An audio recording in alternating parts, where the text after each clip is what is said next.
नमस्कार दोस्तों, BPSC previous year के क्वेश्चन को आपके साथ यहाँ पर डिस्कस किया जा रहा है, जिसमें कि आपके 90 प्रश्न हो चुके हैं। ये आपकी रिवीजन क्लास है। अगर आप बिहार में शिक्षक भर्ती की तैयारी कर रहे हैं तो आपके लिए इम्पॉर्टेंट है।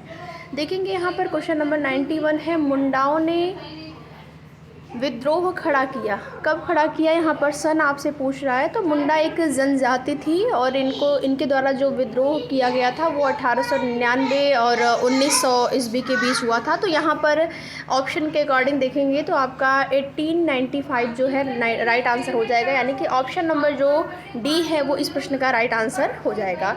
इसके बाद देखेंगे अगला प्रश्न है, अल गुलान विद्रोह किससे जुड़ा था। तो इस प्रश्न का आपका राइट आंसर हो जाएगा बिरसा मुंडा। अल गुलान जो विद्रोह था वो जुड़ा था बिरसा मुंडा से। तो राइट आंसर यहाँ पर ऑप्शन नंबर डी हो जाएगा। अगला प्रश्न देखेंगे, प्रश्न संख्या 93 है, बिरसा मुंडा के अनुयायी उन्हें किसका अवतार मानते थे। तो बिरसा मुंडा के जो अनुयायी थे वो उनको यहाँ पर धरती अब्बा कहकर बुलाते थे। Right answer option number B हो जाएगा।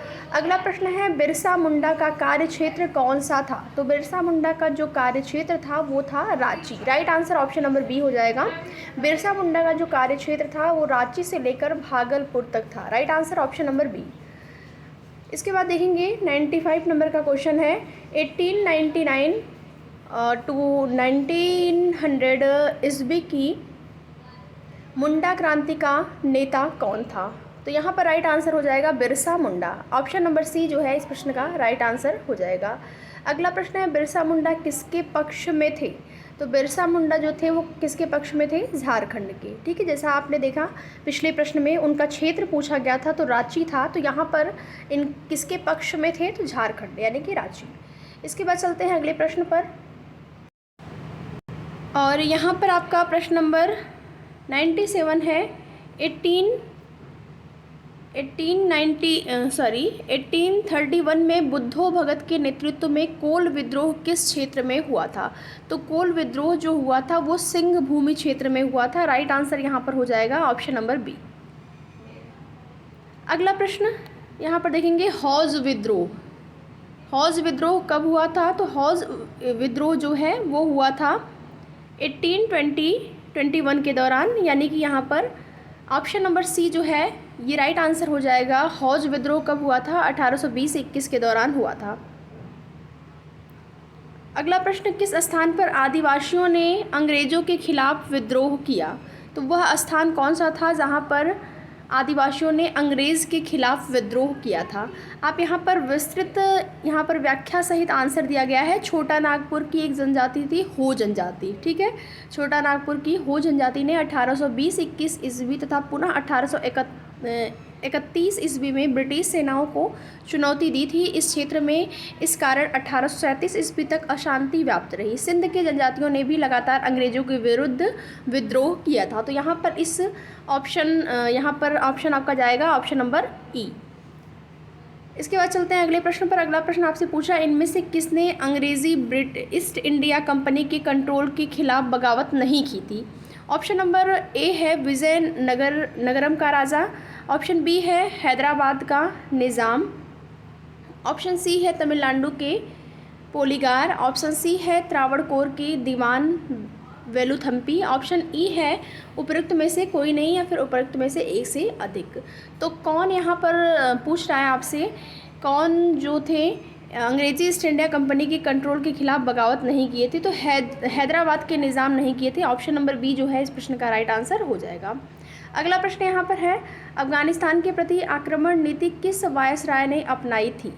तो लॉर्ड लिटन के द्वारा जो है अफगानिस्तान के प्रति आक्रमण नीति अपनाई गई थी।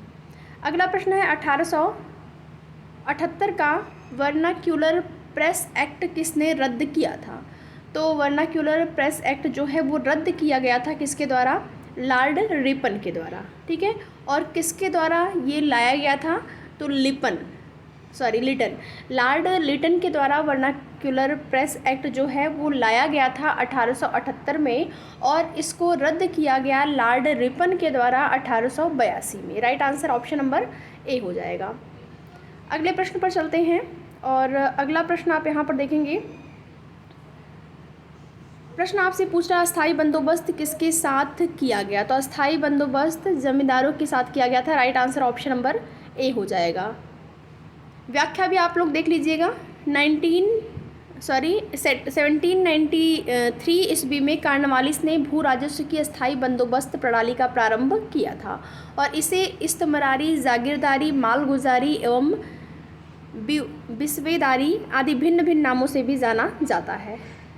और यह व्यवस्था जो है बंगाल, बिहार, उड़ीसा, उत्तर प्रदेश के वाराणसी एवं कर्नाटक, उत्तरी कर्नाटक में लागू हुई थी। राइट आंसर यहाँ पर ऑप्शन नंबर ए हो जाएगा। अगला प्रश्न है बिहार में परमानेंट सेटलमेंट यानी कि अस्थाई बंदोबस्त लागू करने का कारण क्या था। तो बिहार में परमानेंट सेटलमेंट यानी कि अस्थाई बंदोबस्त लागू करने का कारण था भू राजस्व का राजस्व निर्णय करना। Right answer option number C हो जाएगा। अगला प्रश्न है रैयतवाड़ी व्यवस्था सर्वप्रथम कहाँ लागू की गई थी। तो रैयतवाड़ी व्यवस्था सबसे पहले जो है मद्रास में लागू की गई थी। Right answer option number B हो जाएगा। उसके बाद अगले प्रश्न पर चलते हैं। प्रश्न है रिक्त स्थान की पूर्ति करें। और प्रश्न आप देखेंगे यहाँ पर सन पूछ रहा है आपसे, किस सन में बंगाल और बिहार में भूमि पर किराएदारों के अधिकारों को बंगाल किराएदारी अधिनियम द्वारा दिया गया था। तो 1885 में। राइट आंसर आपका ऑप्शन नंबर ए हो जाएगा। ये सारे के सारे प्रश्न आपके प्रीवियस ईयर क्वेश्चन में पूछे गए हैं और अच्छे खासे प्रश्न हैं। पेपर का लेवल आपका जो जिस प्रकार से आ रहा है बिहार शिक्षक भर्ती का, वो यही है। इसी प्रकार के प्रश्न आपके जो एग्ज़ाम में पूछे जा रहे हैं। तो आपके लिए इम्पॉर्टेंट है क्लास, ये आपकी रिवीजन क्लास है। एक तरह से आप यहाँ से देख सकते हैं कौन सा टॉपिक आपका बिल्कुल तैयार है, कौन सा टॉपिक नहीं तैयार है। जो टॉपिक नहीं तैयार है उसको आप एक बार पढ़ सकते हैं क्योंकि आपके पास टाइम है अभी पढ़ने के लिए। अगला प्रश्न है सत्यार्थ प्रकाश की रचना की गई थी। कब की गई थी? सत्यार्थ प्रकाश की रचना जो है वो की गई थी किसके द्वारा? स्वामी दयानंद सरस्वती के द्वारा। Right answer option number D हो जाएगा। उसके बाद चलते हैं अगले प्रश्न पर। अगला प्रश्न निम्नलिखित में से कौन सा कथन सही है। तो यहाँ पर राजा राम मोहन राय नवीन शिक्षा के अग्रणी थे। ऑप्शन बी है स्वामी दयानंद ने भारतीयों के लिए का नारा दिया। ऑप्शन सी है विवेकानंद ने विश्व धर्म संसद में भाग लिया। तो ये तीनों ही आपका सही है। राजा राम मोहन राय नवीन शिक्षा के अग्रणी, ये भी सही है। ऑप्शन नंबर बी जो है स्वामी दयानंद ने भारतीयों के लिए का नारा दिया। ऑप्शन सी विवेकानंद ने विश्व धर्म संसद में भाग लिया। ये तीनों ही सही है। Right answer option number D हो जाएगा, उपयुक्त में से एक से अधिक। अगला प्रश्न यहाँ पर देखते हैं। अगला प्रश्न आपसे पूछ रहा है यहाँ पर अमृत बाजार पत्रिका की स्थापना किसने की। अमृत बाजार पत्रिका की स्थापना किसने की थी। राइट आंसर हो जाएगा शिशिर कुमार घोष के द्वारा की गई थी। Option number D. अगला प्रश्न है भारत में ठगी अतिक्रम करने का श्रेय किसे प्राप्त है। तो भारत में ठगी अतिक्रम करने का जो श्रेय है वो प्राप्त है W.H. Sleeman. Right answer option number D हो जाएगा। अगला प्रश्न यहाँ पर देखेंगे। प्रश्न आपसे पूछ रहा है महात्मा गांधी पर चंपारण सत्याग्रह के लिए कब अभियोग चला था। राइट आंसर यहाँ पर हो जाएगा ऑप्शन नंबर बी 1917 में। ठीक है, 1917 में। Right answer option number B हो जाएगा। अगला प्रश्न है किस वर्ष में वी.डी. सावरकर हिंदू महासंघ के अध्यक्ष निर्वाचित हुए थे। ऑप्शन नंबर यहाँ पर आपका ये वी.डी. सावरकर किस सन में हिंदू महासभा के अध्यक्ष निर्वाचित हुए थे। तो ये हुए थे 1937 से 42 में। तो यहाँ पर उपयुक्त में से यहाँ पर कोई नहीं, यानी कि ऑप्शन नंबर ई जो है इस प्रश्न का राइट आंसर हो जाएगा। अगला प्रश्न है मुस्लिम लीग और भारतीय राष्ट्रीय कांग्रेस द्वारा लखनऊ संधि पर हस्ताक्षर कब किया गया। तो ये किया गया था 1916 में। अगला है सर स्टैफोर्ड क्रिप्स दिल्ली कब पहुँचे थे। तो ये पहुँचे थे 1942 में। डेट आपसे पूछ रहा है 23 मार्च 1942।